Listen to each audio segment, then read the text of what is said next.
केजरीवाल जो दिल्ली लूटी है, तो जो लोग लूट रहे थे, चलिए उनका तो ये काम था, लेकिन सवाल ये है कि आप दिल्ली के मुख्यमंत्री थे, मुख्यमंत्री रहते हुए आप इन लुटेरों के साथ मिलकर आपने दिल्ली को लुटवाया है।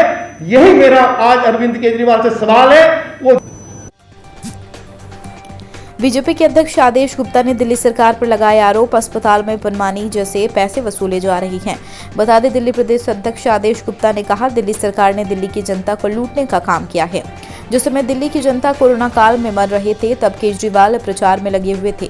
एक तरफ केजरीवाल साहब कहते हैं, हमने दिल्ली की जनता को वर्ल्ड क्लास अस्पताल दिए हैं, लेकिन दिल्ली की जनता प्राइवेट अस्पतालों में लूट रही थी, क्योंकि प्राइवेट अस्पताल 2 लाख से 20 लाख तक कोरोना मरीजों से वसूल रहे थे। केजरीवाल से तमाम बातें भी की गई है। उन्होंने कहा कि आप केंद्र सरकार से जो मिल रहा है वो जनता में क्यों नहीं मिल रहा। 50 लाख वैक्सीन केंद्र ने दी है 18 से 44 उम्र के लोगों के लिए। जब आपने ग्लोबल टेंडर की बात कही, अब कहाँ है कोरोना जैसे हाल में आपने क्या दिया दिल्ली की जनता को? आपने दिल्ली को गुमराह किया और पेपरों में सिर्फ और सिर्फ प्रचार किया। रिपोर्टर वेद प्रकाश, दिल्ली। आज दिल्ली प्रदेश अध्यक्ष श्री आदेश गुप्ता जी, दिल्ली विधानसभा के अध्यक्ष श्री रामवीर सिंह रिधूड़ी जी, हमारी इस आपदा में किस प्रकार दिल्ली की आम आदमी पार्टी की सरकार बुरी तरह विफल हुई है और किस प्रकार केजरीवाल सरकार ने दिल्ली वालों को छला है, इस पर एक और ज्वलंत मुद्दे पर उपस्थित नेतृत्व आपको संबोधित करेंगे।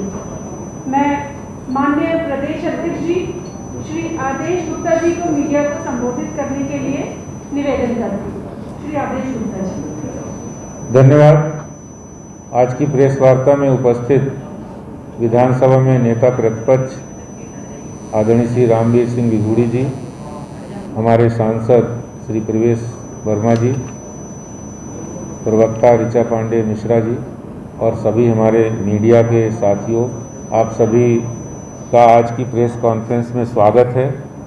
सबको नमस्कार। भारतीय जनता पार्टी लगातार केजरीवाल सरकार की विफलताओं को उजागर करने का काम हम कर रहे हैं। किस तरह से कोरोना काल में जब जनता की सेवक के भांति सरकार को काम करना चाहिए था, उस समय वो सरकार सेवक की बजाय वो जनता को लूटने दे रही थी। जनता को जो तकलीफ हो रही थी उस पर कोई संवेदना नहीं थी और लोग अस्पतालों में इलाज नहीं, और जब प्राइवेट अस्पतालों की ओर जनता और मरीज जब जाते हैं तो वहां पर लूटने के सिवा उन्हें कुछ नहीं था। मजबूरी थी दिल्ली की जनता की। अब जो कोरोना से परेशान है, जो बीमार है, वो जाएगा प्राइवेट अस्पताल में अपनी जान बचाने के लिए,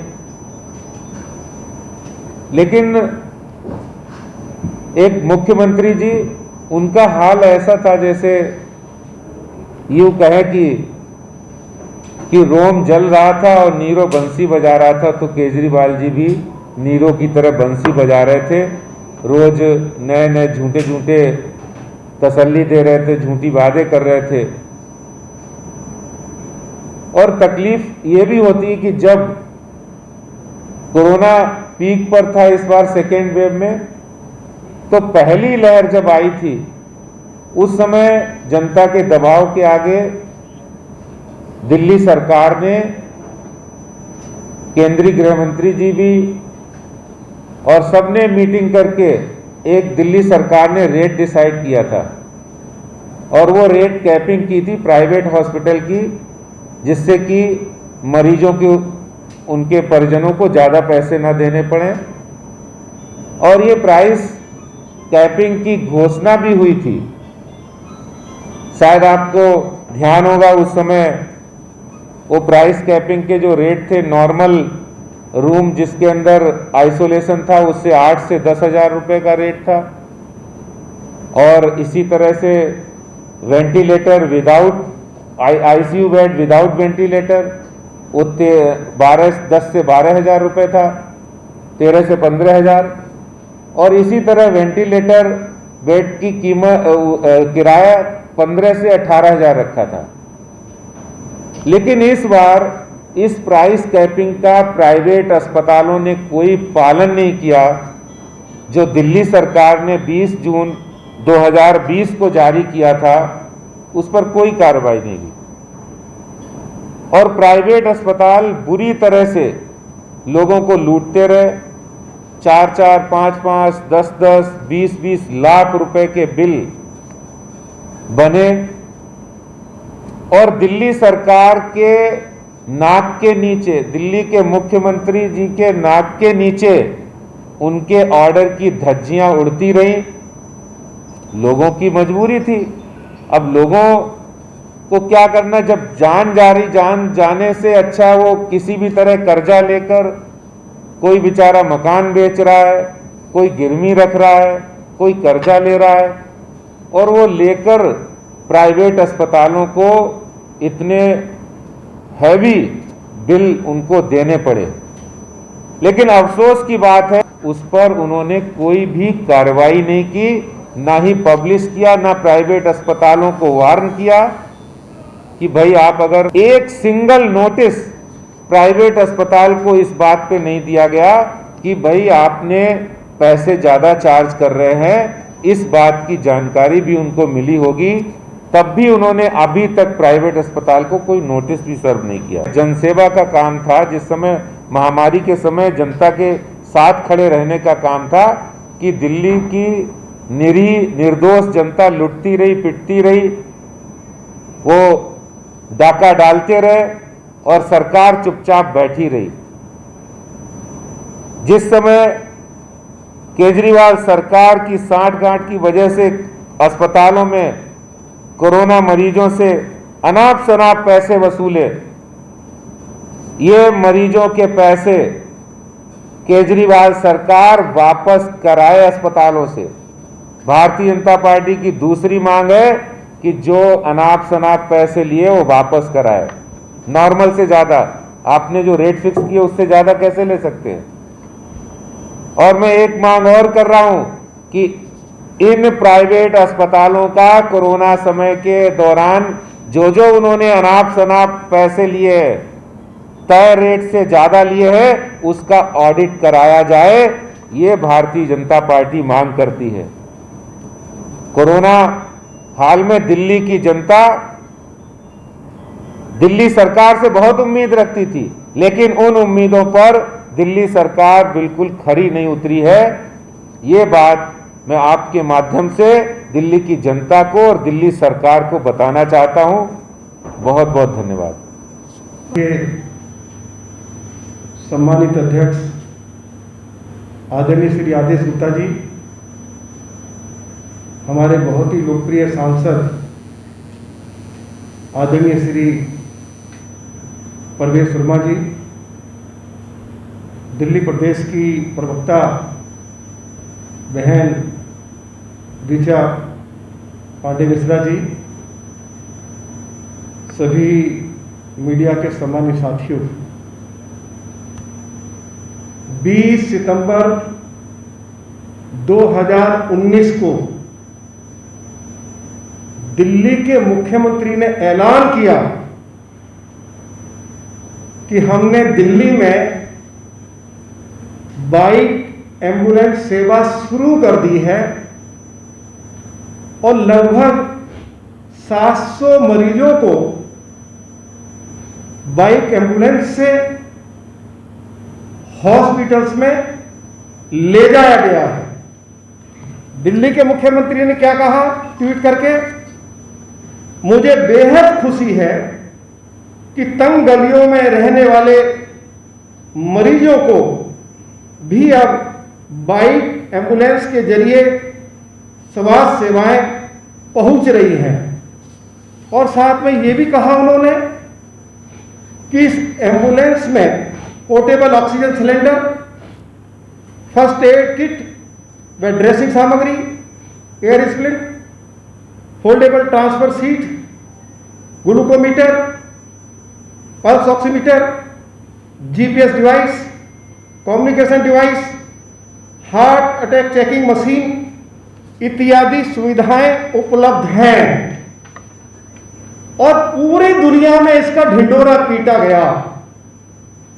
आज हम दिल्ली के मुख्यमंत्री अरविंद केजरीवाल से पूछना चाहते हैं कि जो आपने पूर्वी दिल्ली से 16 बाइक एम्बुलेंस शुरू की थी और आपने ये कहा कि हम इसको बढ़ाकर 2000 तक ले जाएंगे, आज वो बाइक एम्बुलेंसेस कहां हैं?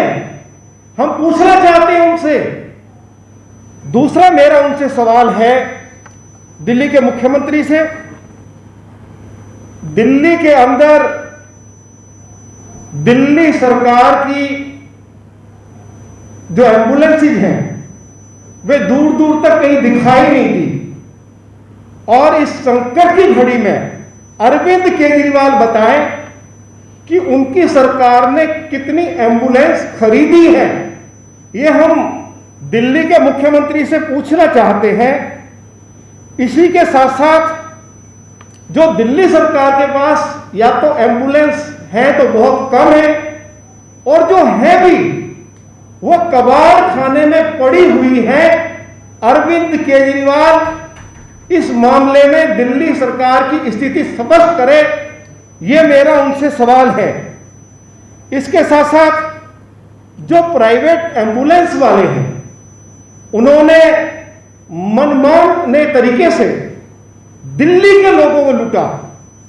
1-1 किलोमीटर का 10,000 रुपया कोरोना पीड़ितों से चार्ज किया गया। मैं दिल्ली के मुख्यमंत्री से पूछना चाहता हूं कि दिल्ली हाई कोर्ट ने भी इस बारे में दिल्ली सरकार को डायरेक्शन दी थी कि एम्बुलेंसेज की ये लूट बंद होनी चाहिए। आखिर केजरीवाल बताएं कि उन्होंने इस लूट को बंद करने के लिए उनकी सरकार ने या जो उनके अधिकारी थे उन्होंने क्या कदम उठाया। दूसरी बात मैं ये पूछना चाहता हूं दिल्ली के मुख्यमंत्री से, प्राइवेट एम्बुलेंस के जो मालिक थे उन्होंने दिल्ली के लोगों को लूटा और आप सारे चैनल्स के ऊपर विज्ञापन चल रहा था कि अरविंद केजरीवाल ने पीछे भी जो कोरोना की 3 लहर आई उनके ऊपर काबू पा लिया, अभी भी हम इस लहर पर भी काबू पा लेंगे। दिल्ली के लोग लुट रहे थे और ये रोज सारे अलग अलग चैनल्स पे इनका चेहरा दिखाई दे रहा था। लोग कह रहे थे कि दवाई सस्ती करवाइए, लोग मांग कर रहे थे कि एम्बुलेंसेज की लूट बंद करवाइए, लेकिन ये रोज टीवी चैनल्स के ऊपर दिखाई दे रहे थे। मैं आज ये आरोप लगा रहा हूं अरविंद केजरीवाल के ऊपर कि ये जो दवाइयों के नाम पर दिल्ली के लोगों से लूट हुई है, प्राइवेट एम्बुलेंस वालों ने दिल्ली को लूटा है। अरविंद केजरीवाल आपका कहीं ना कहीं प्राइवेट हॉस्पिटल्स के साथ आपकी साठगांठ थी। और मैं इतना ही कहना चाहूंगा, किसी ने कहा है तू इधर उधर की ना बात कर, ये बता कि कारवां क्यों लूटा। मैं बताऊं कि कारवां क्यों लूटा। तेरा था रहजनों से वास्ता, मुझे रहजनों से गिला नहीं, तेरी रहबरी पर मलाल है। अरविंद केजरीवाल जो दिल्ली लूटी है, तो जो लोग लूट रहे थे, चलिए उनका तो ये काम था, लेकिन सवाल यह है कि आप दिल्ली के मुख्यमंत्री थे, मुख्यमंत्री रहते हुए आप इन लुटेरों के साथ मिलकर आपने दिल्ली को लुटवाया है। यही मेरा आज अरविंद केजरीवाल से सवाल है। वो कभी जो भी इन्होंने अपना नोडल ऑफिसर बनाया उससे शिकायत करी, और मेरे पास में एक उदाहरण है, और ये उदाहरण है कि एक पेशेंट गया जिसका नाम था मयंका संघोत्रा। उसने अस्पताल का पैकेज था 4 लाख रुपए का, उसने पैकेज ले लिया, 7.5 लाख रुपए का बिल दे दिया। 7.5 लाख रुपए का बिल देने के बाद में जब उसने दिल्ली सरकार को शिकायत करी कि भाई हमसे इतना पैसा लिया जा रहा है, तो आपको हैरानी होगी दिल्ली सरकार ने क्या जवाब दिया। दिल्ली सरकार ने कहा हमने हॉस्पिटल को बोला है, अब आप हॉस्पिटल से बात कर लीजिए, कोशिश कीजिए, उनसे नेगोशिएट कीजिए कि आपको 5-10% का डिस्काउंट मिले। ये कहकर दिल्ली सरकार ने छोड़ दिया कि हमने अस्पताल को बोल दिया आप भी कोशिश कीजिए, नेगोशिएट कीजिए कि हो सकता है आपको 10% का डिस्काउंट मिल जाए। तो ये दिल्ली सरकार की प्राइस कीपिंग, जो नीति दिल्ली में थी प्राइस कैपिंग की, ये वो है। हाई कोर्ट ने दिल्ली सरकार को कई बार डांट लगाई है। दिल्ली हाई कोर्ट ने यही कहा दिल्ली सरकार को कि आप बाकी राज्यों से देखिए उन्होंने प्राइस कैपिंग को कैसे लागू किया, ऐसे लागू करिए दिल्ली सरकार। यहाँ पे दिल्ली में बहुत सारे मरीजों ने, एनजीओ ने, हम लोगों ने मांग करी कि आप जैसे अभी आदेश जी ने कहा कि ऑडिट तो कराइए। कितने लोगों ने इलाज कराया प्राइवेट हॉस्पिटल में।